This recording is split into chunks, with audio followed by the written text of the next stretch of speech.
Thumpity-Thump. When we moved to Schenectady from Shohari, we rented a house awful cheap 'cause it was spooked and nobody would live in it, but we didn't care 'cause we didn't take no stock in spooks.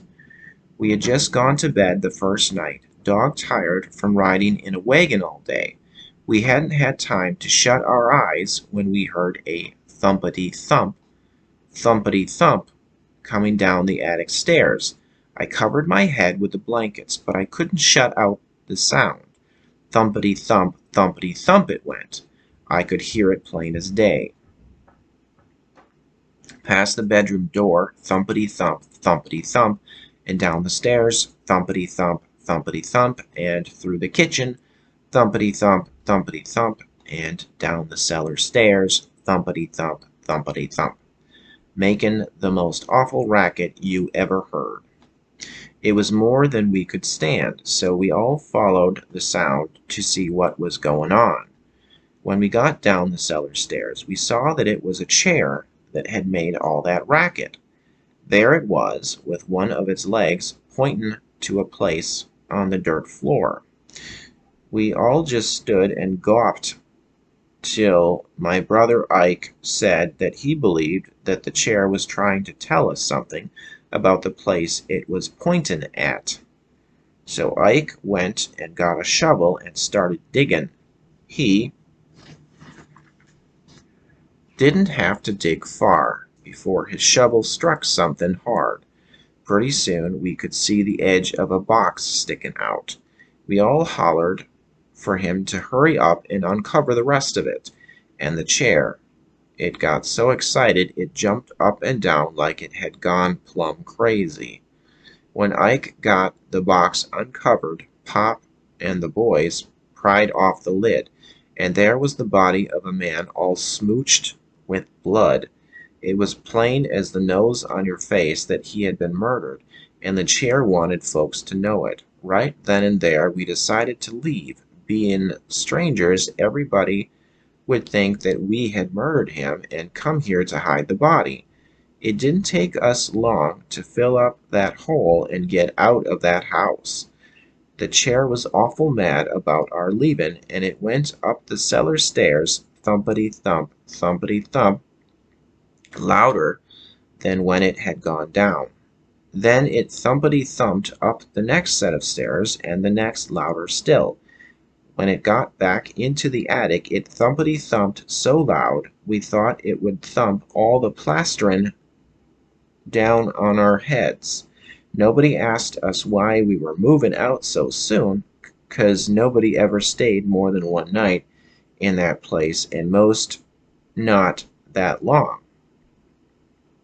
But I can tell you we were thankful to get back to Shohari, where chairs stay where they're put and don't go rarin' and rampagin' round scarin' folks out of their wits, pointing out murders and goodness knows what.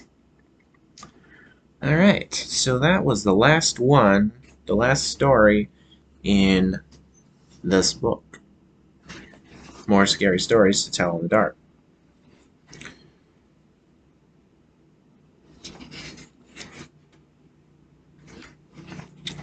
So there's some notes in the back, like in the last book.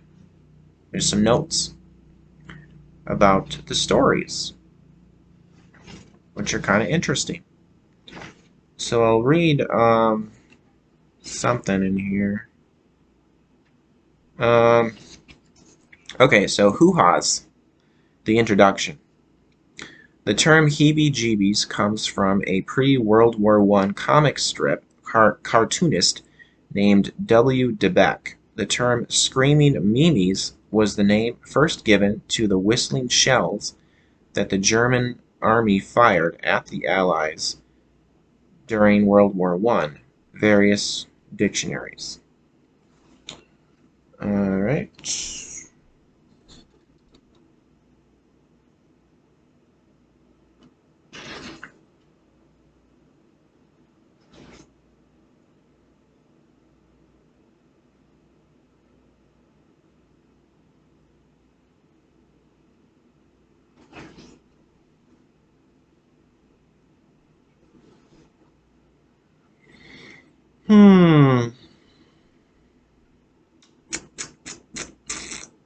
Well, okay, I guess I'll read this one. This one has a word that's not... People don't use this word anymore, but it's in here. So I'll just read it because that's what it says. I'm not saying it. The note is saying it. Clinkety clink. The note for clinkety clink says, "This is one of the famous Uncle Remus stories that Joel Chandler Harris created from Negro tales, songs, customs, and ways of speaking he learned as a white boy in the Old South.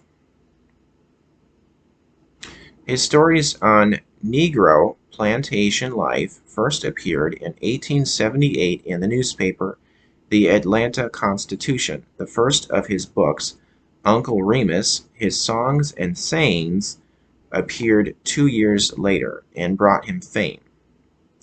9 other collections followed, including Uncle Remus and Briar Rabbit and The Tar Baby, and other rhymes of Uncle Remus.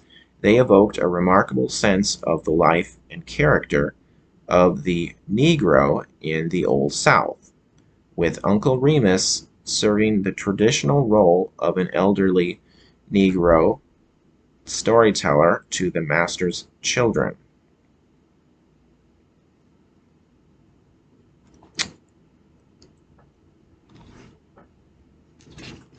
Yeah, some of these might be interesting, but they're a little, well,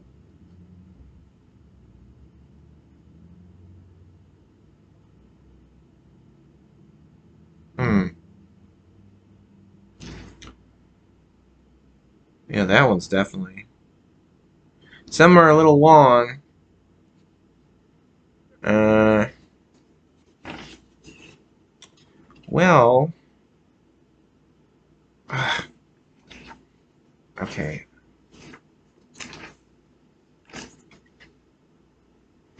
Yeah, that one does seem. That one might be interesting, but the videos are already kind of long. Uh, yeah, that one's interesting too. These are interesting notes. They are. Um, okay, one more. Horror stories. This is for the story. A note for Oh Susanna. This is one of a group of unusually popular legends about atrocities committed by mad killers at loose on or near college campuses. They include stories of young people who have been struck with an axe or stabbed with a knife, whose cries for help are ignored because their roommates are too frightened to open the door to their room. The folklorist Linda Daig suggests that these legends are modern cautionary tales warning young people of the dangers that threaten them as they are increasingly on their own. The roommate's death. Yeah, some interesting notes in the back. And it's got the sources where he got the stories from. Since he's retelling these aren't original.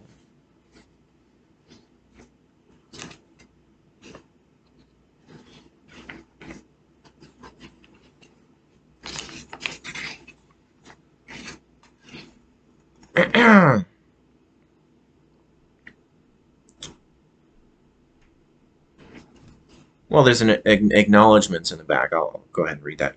"I am grateful to the girls and boys in many parts of the country who have shared with me their scary stories and told me about stories they would like to see in collections of this kind. I also am grateful to the following persons and organizations for their generous help: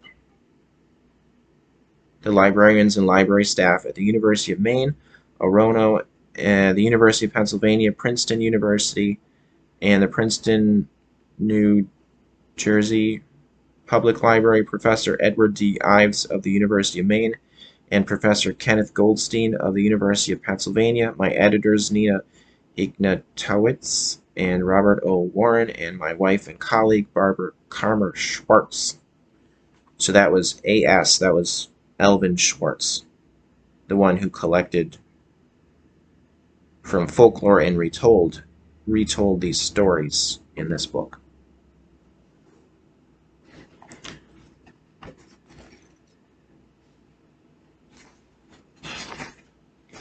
Also by Alvin Schwartz, A Twister of Twists, A Tangler of Tongues, Tomfoolery, Trickery, and Foolery with Words, Cross Your Fingers, Spit in Your Hat, Superstitions and Other Beliefs, Chin Music, Tall Talk and Other Talk, Flap Doodle, Pure Nonsense from American Folklore, Scary Stories to Tell in the Dark, collected from American Folklore. Okay, that's it for that one.